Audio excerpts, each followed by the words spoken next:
South Carolina shrimpers and fishermen are farmers of the sea. They're the backbone of South Carolina's coastal economies. Congresswoman Nancy Mace introducing a series of amendments to the federal farm bill today, casting a wider support net for South Carolina's shrimping and fishing industries. This after we first told you about a new U.S. Office of Seafood a couple of weeks ago. News 4's Emily Deanne has a look at the impact for Lowcountry shrimpers ahead of the season opening this week.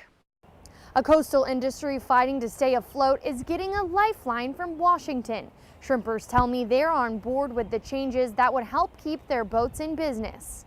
Congresswoman Nancy Mace announcing 5 amendments to the federal farm bill designed to expand federal resources to commercial fishermen and seafood processors, industries that supporters say have long been left out of traditional agricultural programs. Our second amendment would ensure that commercial fishermen and fish processing businesses have access to critical USDA programs, including disaster aid, farm ownership loans, and farm operating loans, giving South Carolina shrimpers and fishermen what they need to compete and thrive. Among the key provisions, increasing market awareness for wild-caught American seafood and codifying the new Office of Seafood within the USDA. Because it provides the same opportunities that traditional farmers have for our commercial fishermen, particularly our shrimpers here. The amendment would make the Office of Seafood permanent, regardless of future administrations. And that's exactly what this amendment does, is making sure that our fishermen, our harvesters of the sea, are treated just like our farmers. If passed, one amendment would ban people on SNAP benefits from buying imported seafood,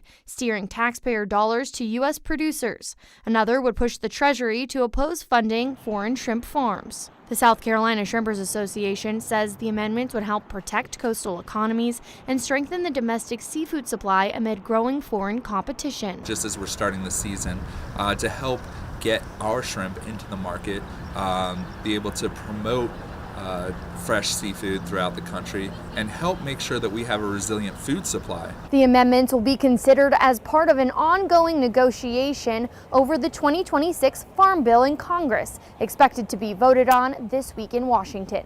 Reporting on Shem Creek, Emily Deanne, ABC News 4.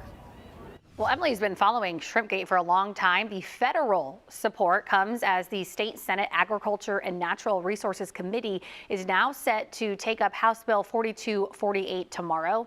That is the bill that would provide menu transparency so that you know what you're actually eating. We know shrimpers say they want accurate labels in South Carolina, noting when it's actually from another country.